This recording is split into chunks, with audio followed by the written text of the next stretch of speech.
Bonjour les amis, alors on se retrouve aujourd'hui pour une nouvelle vidéo sur la 106 Roland Garros. Et aujourd'hui on va s'occuper de la carrosserie et plus particulièrement du débosselage. Parce qu'il y a quelques petits défauts de carrosserie sur la voiture et j'ai acheté un kit de débosselage. Je vais vous montrer ça. Et puis on va essayer de voir si on peut faire quelque chose. Alors le premier chantier que j'ai envie de commencer, c'est ce petit coup ici dans le coffre. Voilà, ici. Donc on va essayer de voir si on peut pas faire quelque chose pour l'amoindrir un petit peu, le réduire. Et pour cela, j'ai envie de passer par l'intérieur. Je pense qu'en démontant la garniture en plastique, là, on va pouvoir accéder à l'intérieur, enfin j'espère. Et puis peut-être qu'on pourra réussir à repousser le coup. Alors voilà le kit que j'ai commandé. Pour ceux que ça intéresse, je le mettrai en description de la vidéo. Donc c'est un kit de débosselage. Alors bon, c'est découverte pour moi, hein. J'ai jamais encore essayé ça. Donc en fait, j'ai déjà un petit peu regardé, mais je vous montre. Donc en gros, on a déjà un pistolet à colle ici, avec de la colle, des bâtons de colle. Je vais vous expliquer ça après. On a un marteau, enfin un maillet plus précisément, avec qui va avec ça, qui permet de taper sur la carrosserie avec des pointes ici. Alors c'est des pointes qui sont en téflon, il me semble. Ça permet de taper sur la carrosserie sans abîmer la peinture. Bon, après il faut y aller mollo quand même, hein. Ça c'est quelque chose qui permet de débosseler. Donc c'est avec l'inertie en fait. On a un poids ici au milieu qui coulisse. On met un embout ici qu'on colle sur la carrosserie. Et on vient avec l'inertie en fait pour faire ressortir la tôle. Ici c'est pareil, on a un système qui permet par un système de vis de débosseler, c'est pareil. Donc on vient coller ici, donc d'où l'utilité du pistolet à colle, hein, et de la colle. On vient coller l'embout, le plastique ici sur la carrosserie. Et puis avec le système de vis, on essaie de retirer un peu, de faire ressortir la carrosserie, quoi. Voilà. Ici, on a ces embouts-là, donc ça va avec ça. Qu'est-ce qu'il nous reste ici? Il nous reste des embouts. Ces embouts-là, ils vont avec... je sais plus avec quoi ils vont, ceux-là. Bref, ici, on a des embouts qui vont avec ça. Voilà. Donc à inertie, je vous montrerai ça. Et puis, voilà. Voilà, donc on va passer à la pratique. Alors ça c'est juste j'ai mis de la colle à brûler dedans, ça permet de dissoudre la colle en fait quand on a collé sur la carrosserie pour pouvoir l'enlever facilement avec les petits grattoirs qui sont là. Voilà, bon bref, je sais pas si j'ai bien expliqué, mais on va passer à la pratique. Ce sera mieux je pense pour voir un peu si ça marche et comment ça marche. Donc ici j'ai retiré la garniture. Donc j'ai vu qu'on pouvait, alors c'est un peu limite, hein, mais attendez, voilà, là-bas au fond, voilà, on a au fond là, on voit un peu voilà, ici on voit le coup, donc on va peut-être pouvoir faire quelque chose de l'intérieur. Alors ce que j'ai envie d'utiliser c'est donc ça, je sais pas comment ça s'appelle, avec le marteau. On va essayer de taper depuis l'intérieur. Alors j'ai mis cet embout là. J'ai mis cet embout parce que ça colle bien à la forme du... Voilà, vous voyez. C'est là exactement la forme du choc. Donc on va essayer de taper comme ça depuis l'intérieur. Et puis on va voir si on arrive à faire quelque chose.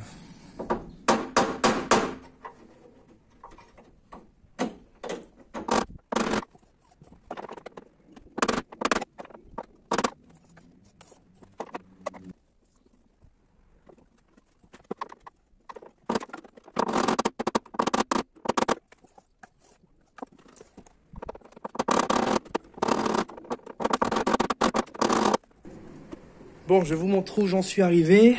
Donc là, j'ai tapé depuis l'intérieur, hein, un maximum. Alors, je sais pas si vous allez voir, voilà. Donc, c'est pas trop mal, hein. J'ai quasiment ressorti tout l'impact. Alors, peut-être mieux mieux voir comme ça. Voilà, donc pour une première, je suis plutôt satisfait. Alors il y aura juste la petite peinture à retoucher, mais sinon, par rapport à avant, il n'y a pas photo, c'est beaucoup mieux. Bon là en plus j'ai le soleil qui tape en plein dedans, donc forcément c'est plus visible, mais ça m'a permis de travailler plus efficacement. Ok, donc on va passer au deuxième chantier, qui est la portière. Ici, alors est-ce que je vais réussir à rattraper quelque chose? Je ne sais pas, on va voir. Donc pour ce chantier, on va utiliser cet appareil donc, qui marche à l'inertie. Je vais l'appeler le débosseleur à inertie si vous voulez. Donc le but c'est de coller une pastille ici dans le pli là. On utilise ensuite l'appareil là pour, voilà, pour taper et essayer de faire ressortir la tôle. Alors là j'avais regardé, on ne peut pas accéder depuis l'intérieur. C'est trop compliqué, en fait c'est pas possible depuis l'intérieur en enlevant la garniture de porte. On n'a pas accès, donc on est obligé de faire comme ça.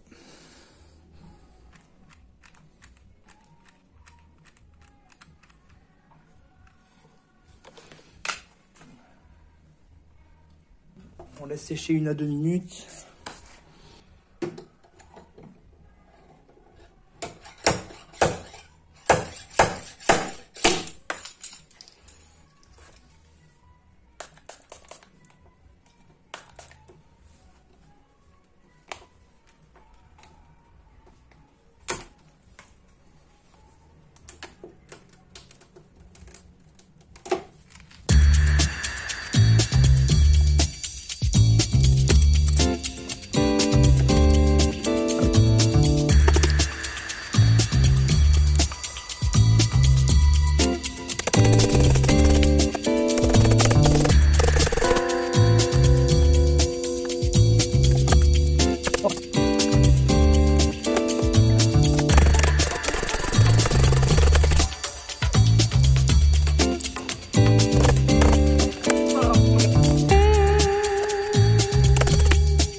Je vais vous montrer un peu le résultat auquel je suis arrivé ici. Donc j'ai pas réussi à tout rattraper, mais j'ai rattrapé je pense au moins la moitié de l'enfoncement. Je vais vous montrer de toute façon avec les images avant-après. Voilà, sur le coffre je vous avais montré, voilà, bon, j'ai pas fait mieux que... J'ai pas retouché depuis la dernière fois. Comme vous pouvez le voir, j'ai commencé à passer un petit coup de polish sur la voiture. Donc là, j'ai fait tout ce côté-là.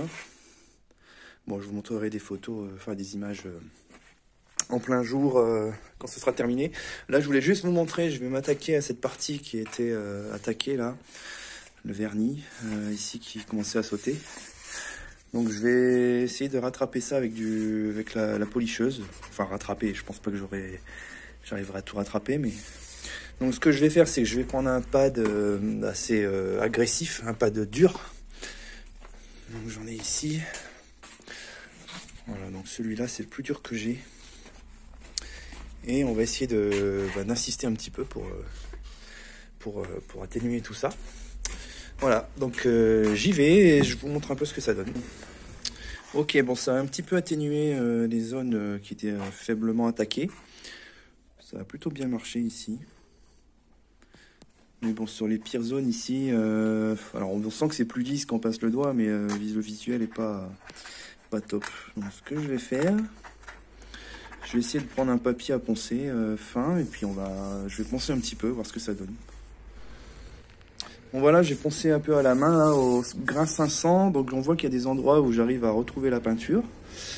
Il y a encore un petit peu de vernis en plus, donc c'est cool. C'est vraiment la partie supérieure du vernis qui a sauté. Donc là, je vais essayer de prendre un peu la machine, ma petite ponceuse de pneumatique là, pour poncer un peu plus. Sans trop poncer non plus pour pas attaquer la peinture. Mais bon, on va essayer de trouver le bon équilibre. Allez, on y va.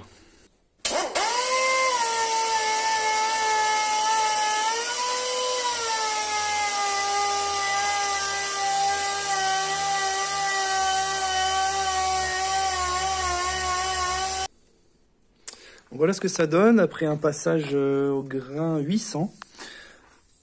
Donc on a plus l'espèce de croûte de vernis là, on a un aspect mat maintenant. Mais bon, je vais passer un petit coup de ponçage avec un grain plus fin. Et puis on va monter les grains petit à petit. Là je vais passer sur un grain 1200. Et puis on ira de plus fin ensuite, et puis jusqu'au polissage. Mais bon, ça me paraît bien parti. Bon, alors voilà ce que j'obtiens. Donc là, j'ai poncé au 800, au 1200, au 2000 et au 5000. Donc j'ai un rendu mat, évidemment. Mais on va essayer de faire mieux que ça encore. Voilà, donc on va essayer de passer un coup de polish maintenant. Avec un tampon très abrasif. Et on va voir ce que ça va faire.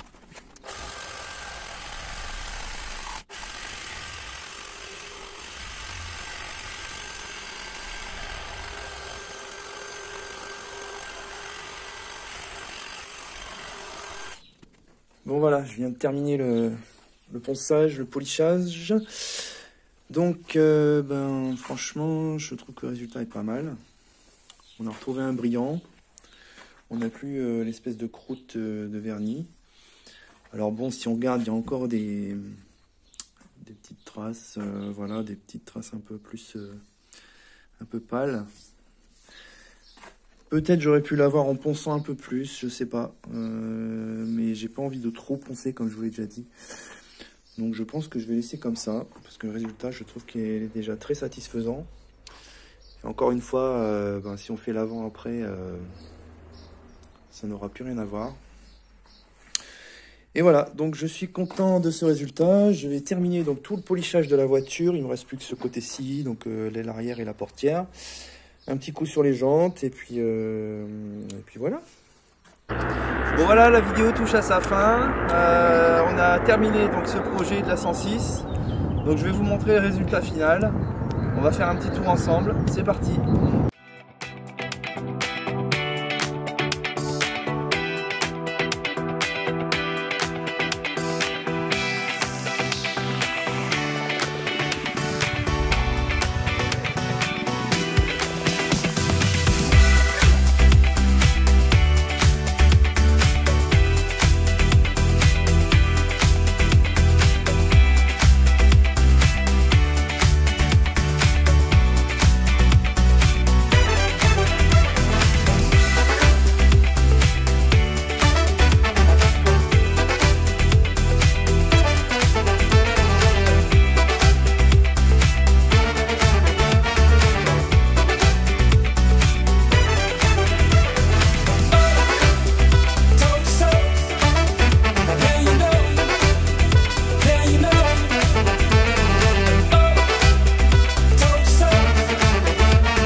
C'est bon. Bon voilà, j'espère que cette série de vidéos sur la 106 Roland-Garros vous aura plu. En tout cas, moi j'ai pris beaucoup de plaisir à faire cette mini restauration et puis à vous la présenter.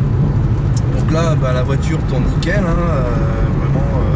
Je vais pouvoir la revendre. Et puis j'ai presque pas envie de la revendre en fait parce qu'elle tourne tellement bien. Et puis